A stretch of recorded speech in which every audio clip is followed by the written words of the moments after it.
Zhou Zengsu tercengang sejenak, seolah memikirkan sesuatu. Saat ini, Li Yuancheng melangkah maju dan berkata dengan pahit. Dia merasa sangat kesal terhadap Qin Chen karena menghancurkan jebakannya, jadi dia membujuk Raja Bloodhand untuk mengejar dan membunuh Qin Chen di mana-mana. Matanya menyala, dan tangan darah Wang Gang hendak bergegas ke bagian di mana Qin Chen pergi, tiba-tiba sosoknya mandek. Li Yuancheng tidak bisa memikirkannya. Dia dengan sengaja memfitnah Qin Chen, tetapi malah membuat Raja Tangan Darah ragu apakah Li Yuancheng berbohong padanya. Li Yuancheng membeku sesaat, tapi ragu-ragu dan tidak bisa berbicara lama. Dia berpikir sama seperti Zhou Zengsu, jelas dia tidak ingin Raja Tangan Darah mengetahui tentang kolam iblis. Melihat ekspresi Li Yuancheng, Bloodhand King segera mengerti bahwa pasti ada hantu di dalamnya.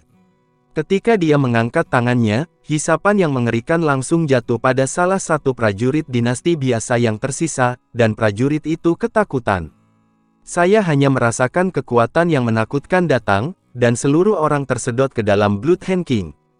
Pria itu tampak ketakutan dan buru-buru memohon belas kasihan, hanya setengah dari kata-katanya yang diucapkan, dan dengan embusan, seluruh orang itu langsung diperas dan berubah menjadi kabut darah.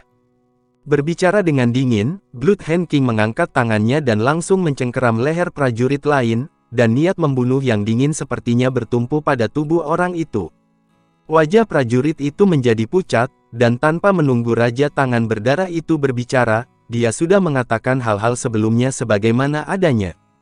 Kristal ajaib ini, yang baru saja dia peroleh dari reruntuhan istana ini, mengandung energi sejati yang menakjubkan, bahkan setelah dia diserap oleh puncak Martial King di tahap awal tahap ke-7, energi sebenarnya di tubuhnya sedikit meningkat. Dia memiliki perasaan bahwa selama ada cukup spar seperti itu, dia bahkan dapat secara langsung menerobos dunia yang belum dia kuasai dalam lebih dari 10 tahun, dan melangkah ke ranah Raja Bela Diri tingkat menengah tingkat ke-7 dalam satu gerakan. Hanya saja spar semacam ini sangat jarang, dia baru saja datang dan total hanya mendapat 2 atau 3. Jika begitu banyak kristal ajaib diperolehnya, dia pasti dapat menggunakan ini untuk memasuki tahap tengah tahap ke-7. Pada saat itu, statusnya di dinasti Dagan akan menjadi sangat berbeda, dan bagaimana dia akan dikirim untuk melindungi Shen Mengchen dan para jenius lainnya di masa depan. Di hadapan Zhou Zengsu dan yang lainnya, dia berani melawan. Tetapi di depan Bloodhand King, orang ini bahkan tidak memiliki ide untuk melawan, dan ingin memohon belas kasihan. 20 prajurit dinasti biasa yang tersisa di istana juga semuanya memohon belas kasihan dengan ngeri, dan mengambil inisiatif untuk menyerahkan cincin penyimpanan. The Bloodhand King memindai cincin penyimpanan orang-orang ini satu persatu, tidak peduli tentang harta lain di dalamnya, hanya peduli tentang berapa banyak kristal ajaib yang ada. Sayangnya, hanya ada 7 atau 8 kristal ajaib di cincin penyimpanan dari 20 prajurit biasa yang aneh ini. Satu-satunya hal yang menggairahkan Raja Tangan Darah adalah bahwa di dalam cincin penyimpanan orang-orang ini, terdapat lebih kurang beberapa cairan sihir hitam. Cairan ajaib ini mengandung energi sejati yang sama dengan kristal ajaib. Setidaknya setara dengan selusin kristal ajaib. Ada kegembiraan di mata Raja Tangan Darah, lalu langsung menoleh dan menatap Zhou Zengsu dan yang lainnya dengan dingin. Suara dingin itu terdengar, dan wajah Zhou Zengsu dan yang lainnya langsung menjadi sangat jelek. Apa yang paling mereka khawatirkan masih terjadi. Untuk mengatakan bahwa orang-orang dari dinasti biasa berani mencuri kristal ajaib dari murid 7 dinasti, dia tidak akan pernah mempercayainya. Kata-kata dari Bloodhand King tiba-tiba membuat orang lain di pengadilan menjadi murung. Meminta mereka untuk menyerahkan cincin penyimpanan. Di sisi lain, para pejuang dari dinasti biasa lainnya mencibir. Inilah yang dilakukan oleh orang-orang dari 7 dinasti sebelumnya kepada mereka, dan sekarang kelahiran kembali sebab dan akibat tidak bahagia. Itu hanya kata-kata dari Raja Tangan Darah yang segera membangkitkan ketidakpuasan banyak orang di 7 dinasti, salah satunya mendengus dingin dan berkata dengan suara dingin. Tetapi jika mereka ingin orang-orang seperti mereka menyerahkan cincin penyimpanan, apalagi Raja Tangan Darah, bahkan jika itu datang ke Raja Bela Diri tingkat menengah tingkat 7, mereka tidak akan setuju. Para prajurit dari 7 dinasti yang sama, mereka tidak percaya bahwa Bloodhand King benar-benar tidak dapat melakukan apapun dengan mereka. Wu Wang setengah langkah itu mengangkat kepalanya dan berkata tanpa suara rendah hati atau sombong, suaranya terengah-engah, dan dia tidak memiliki ketakutan sedikit pun karena identitas Raja Tangan Darah. Meskipun dia bukan jenius teratas di dinasti Dali, dia juga dari kekuatan besar di dinasti Dali, dan dia tidak peduli dengan Raja Tangan Darah, Raja Bela Diri yang berada di puncak awal. Dia bahkan tidak repot-repot mendengarkan omong kosong Su Guanlong. Blood Hand King tidak memiliki kesabaran untuk menyeretnya ke bawah, tubuhnya tiba-tiba melejit, dan mengejek, esensi sejati yang berdarah langsung berubah menjadi lengan seperti pohon anggur, menyapu ke arah Su Guanlong. Su Guanlong tidak menyangka Blood Hand King akan mengatakan bahwa dia akan melakukannya, pedang panjang di tangannya buru-buru berubah menjadi cahaya pedang dan terselubung di depannya, mencoba memblokir serangan Blood Hand King, sementara sosoknya dengan cepat mundur. Ini semakin membangkitkan keinginan Raja Blood Hand untuk menjadi lebih kuat. Jika dia benar-benar bisa mendapatkan sejumlah besar kristal ajaib, menerobos ke tengah ranah Raja Bela Diri tingkat ke-7 dalam satu gerakan, dan bahkan mencapai puncak ke-7 tahap menengah. Pada saat itu, terlepas dari apakah dia tidak melindungi Shen Mengchen atau membunuh murid dari 7 dinasti lainnya, leluhur tidak akan dengan mudah menghukumnya. Niat membunuh yang kuat pecah di tubuhnya, dan Raja Tangan Darah sejumlah besar tanaman merambat esensi sejati berwarna darah langsung menghancurkan cahaya pedang yang ditampilkan oleh Su Guanlong, dan pada saat yang sama, tanaman anggur esensi sejati berwarna darah menusuk Su Guanlong seperti tombak. Dengan percikan darah yang tak terhitung jumlahnya, Su Guanlong ditusuk dengan lusinan lubang darah dalam sekejap. Matanya melebar, dan dia menatap Raja Tangan Darah dengan takjub. Dia kehilangan napas sejenak, dan dia jelas sudah mati, dan dia tidak percaya bahwa Raja Tangan Darah berani membunuhnya.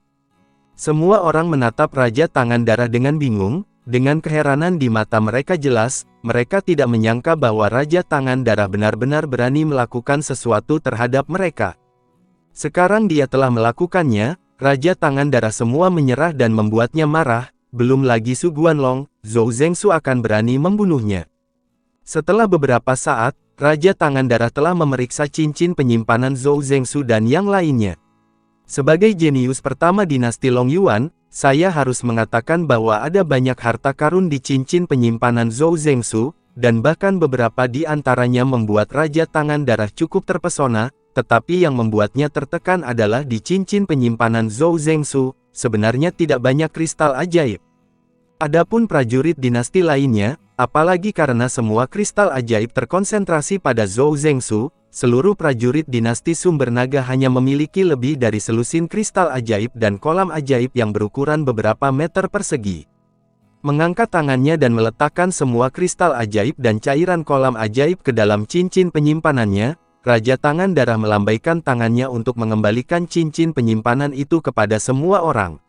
Adapun harta karun lainnya, tidak bergerak sama sekali saat dia berkata. Zhou Zhengsu melirik cincin penyimpanannya. Semua orang bahkan memandang Li Yuancheng. Zhou Zhengsu mengenali, semua orang hanya bisa menaruh harapan mereka pada Li Yuancheng, berharap Li Yuancheng bisa memimpin dalam melawan. Hanya saja Li Yuancheng telah menyerah melawan ketika Zhou Zhengsu melihat bahwa Zhou Zhengsu secara alami tidak terlalu bodoh, dan dia memimpin dalam menyerahkan cincin penyimpanan.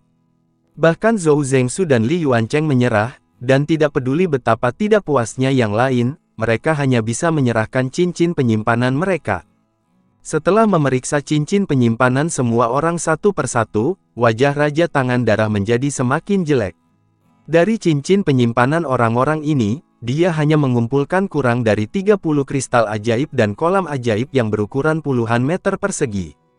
Raja Tangan Darah tertekan. Untuk kristal ajaib kecil ini, dia menyinggung semua prajurit dari 7 dinasti. Dan dia mendengar bahwa seniman bela diri sebelumnya memiliki setidaknya ratusan orang yang melarikan diri, di mana dia akan menemukan orang yang mencuri kristal ajaib itu. Raja Tangan Darah memandang Zhou Zhengsu dengan aneh, tetapi tidak mengatakan apa-apa. Dengan sosok yang berkedip-kedip, seluruh tubuhnya telah menyapu saluran hilangnya Qin Chen, dan menghilang ke dalam pandangan semua orang dalam sekejap mata. Begitu Blood Hand King pergi, ketegangan saraf semua orang lega. Setelah bekerja sangat keras di sini begitu lama, mereka tidak mendapatkan apa-apa, dan bahkan kristal ajaib yang mereka dapatkan di ruang batu dirampas oleh Blood Hand King. Aneh rasanya mereka memiliki suasana hati yang baik. Bahkan 20 prajurit dari dinasti biasa pergi dengan cepat, mereka terlalu malas. Sekelompok orang merasa sedih dan berkata dengan marah. Dia langsung memimpin para prajurit di bawah dinasti Long Yuan dan meninggalkan alun-alun. Lintasan yang dia tuju adalah jalan di mana Blood Hand King pergi. Seseorang mendengus. Sebelum mereka bergabung, mereka juga menyukai kekuatan Zhou Zhengsu dan identitas 10 pemula teratas. Tanpa diduga, setelah bertemu dengan Raja Tangan Darah, mereka bahkan tidak memiliki keberanian untuk melawan, dan ada beberapa ketidakpuasan dengannya. Namun, mata Li Yuancheng berkedip, dan dia melirik ke tempat di mana Zhou Zhengsu pergi. Tiba-tiba, dia sepertinya memikirkan sesuatu, wajahnya menunjukkan sedikit keheranan, dan kemudian sosoknya berkedip, dan dia juga mengambil dinasti Tang prajurit itu bergegas ke bagian itu. Sekarang setelah Blood Hand King memasuki lorong ini, Zhou Zhengsu dan Li Yuancheng tidak boleh mengikutinya. Bagaimanapun, dengan kekuatan keduanya, bahkan jika mereka menemukan harta, tidak mungkin untuk bersaing memperebutkan Blood Hand King. Belum lagi orang lain yang diam-diam menebak, Blood Hand King memasuki lorong, dan sosoknya langsung terpacu hingga ekstrim. Seluruh orang itu seperti pita berdarah, bergegas menuju kedalaman lorong. Meskipun saya tidak tahu apakah orang yang dikatakan Li Yuancheng adalah Qin Chen yang membunuh seniman bela diri dinasti Dagan, dia harus menangkapnya bahkan jika hanya ada petunjuk. The Blood Hand King secepat kilat, tetapi hanya terbang sesaat, tetapi tubuhnya tiba-tiba berhenti. Saya melihat bahwa di ujung lorong di depan, sebuah lubang gelap muncul secara tak terduga, dan bagian dalam setiap lubang sangat dalam, dan saya tidak tahu kemana tujuannya. Saat matanya jatuh, wajah Raja Tangan Darah menjadi sangat jelek. Jika dia percaya Li Yuancheng saat pertama kali memasuki alun-alun, dia akan mengikutinya secara langsung, dan dia mungkin masih bisa melihat lubang mana yang dimasuki Qin Chen. Bagaimanapun, seniman bela diri terbang, akan selalu ada jejak fluktuasi kekuatan yang sebenarnya. Hanya saja dia telah menunda banyak waktu di alun-alun sebelumnya, dan sekarang fluktuasi kekuatan sebenarnya di pintu masuk gua telah lama menghilang. Bagaimana dia bisa menemukannya?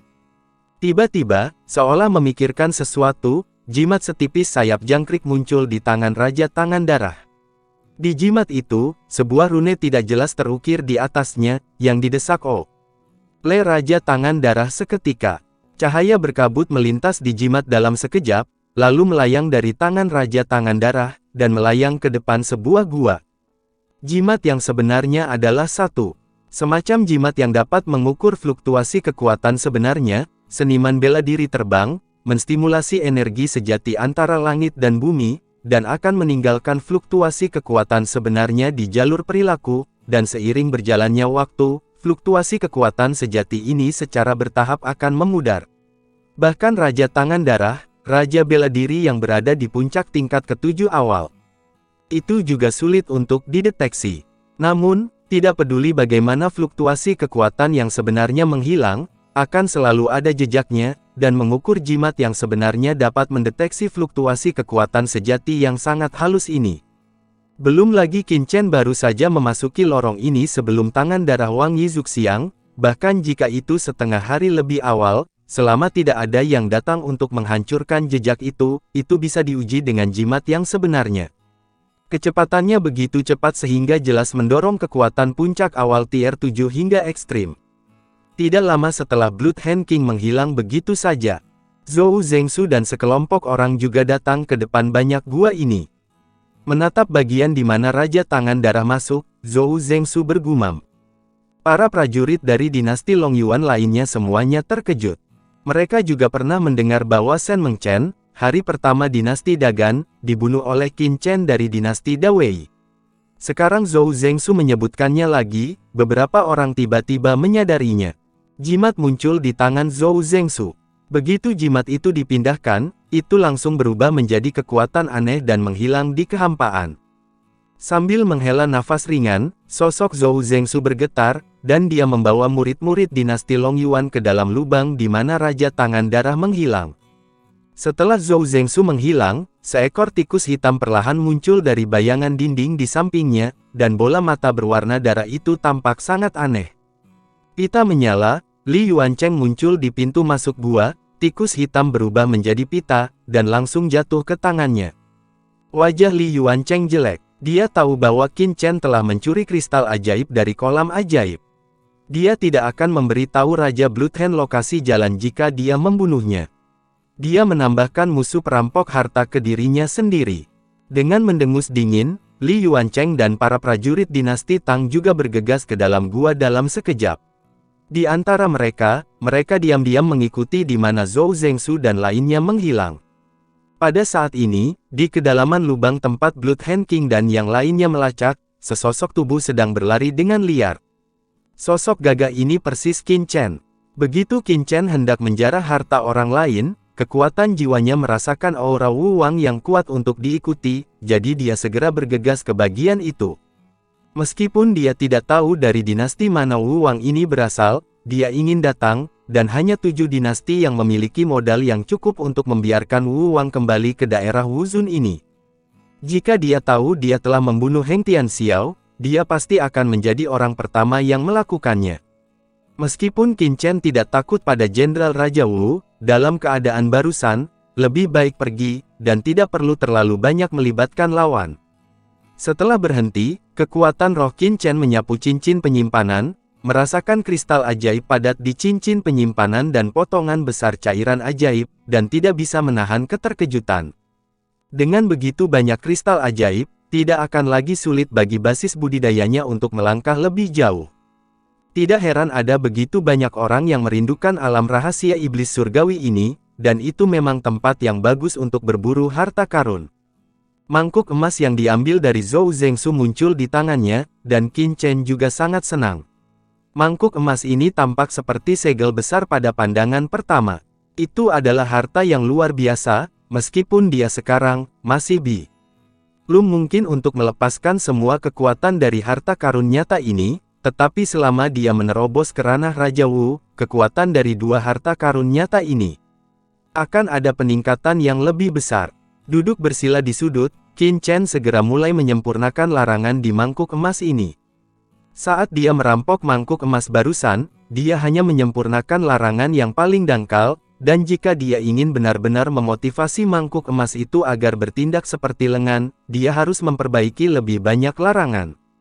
Larangan di dalam mangkuk emas sangat padat dan sangat rumit.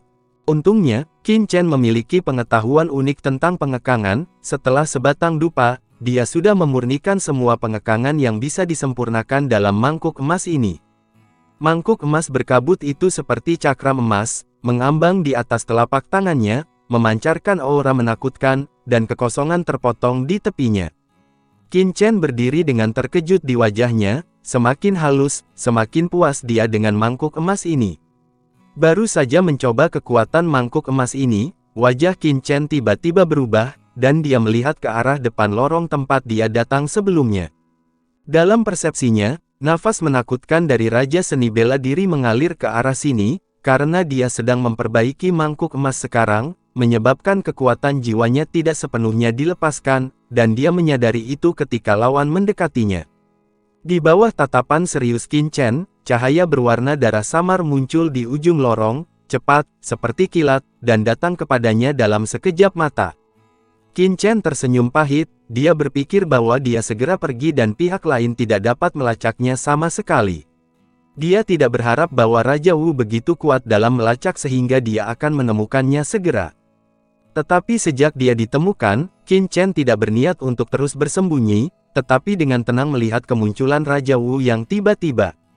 Ketika sosoknya jatuh, Raja Tangan Darah memandang Qin Chen di depannya dengan mata dingin, dan niat membunuhnya mendidih. Qin Chen terkejut sejenak, dia tidak menyangka bahwa orang ini ternyata adalah Wu Wang dari dinasti Dagan.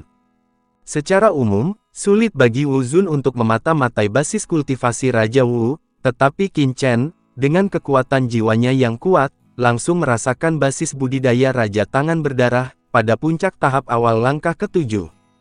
Jika dia adalah seorang Raja Bela Diri di tingkat menengah langkah ke-7, dia masih akan merasa agak rumit, Tapi dia hanya raja bela diri di puncak langkah ketujuh awal, dan dia tidak bisa membiarkan Qin Chen melarikan diri.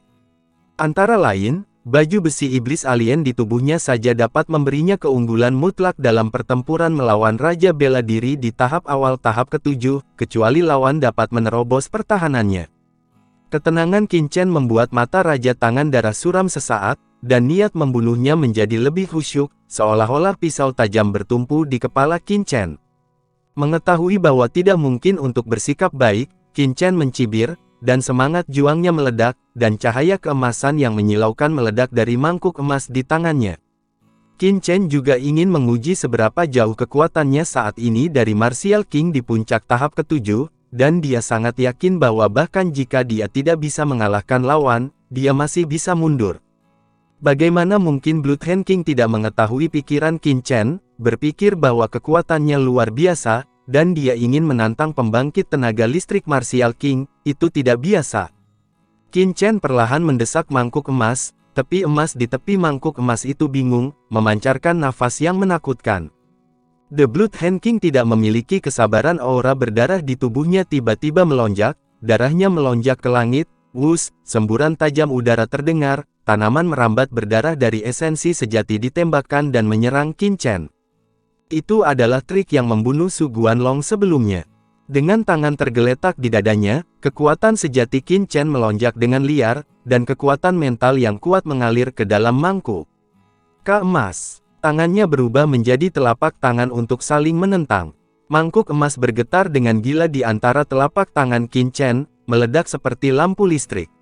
Pergi keluar dan hancurkan tanaman merambat merah.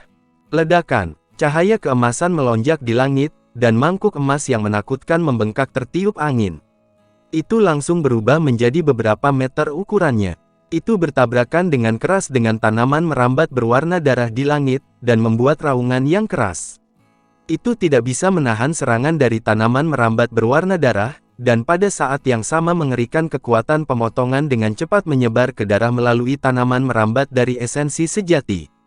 The Blood Hand King terkejut, ini adalah pertama kalinya dia melihat seorang master bela diri yang bisa memblokir serangannya, matanya menatap seperti lonceng tembaga.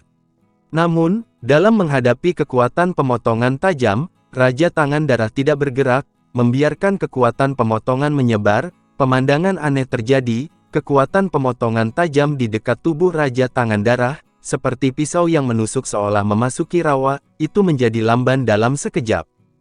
Qin Chen terkejut, meskipun kekuatan pemotongan juga merupakan kekuatan atribut, itu lebih mirip dengan kekuatan konsepsi artistik. Sama seperti niat pedang, bahkan jika tidak ada kekuatan nyata, itu masih bisa mengeluarkan kekuatan luar biasa. Tapi sekarang, segera setelah makna pemotongan yang meresap ke mangkuk emas mendekati tubuh Raja Tangan Darah, itu dengan cepat melemah, tampaknya dinetralkan oleh kekuatan lain.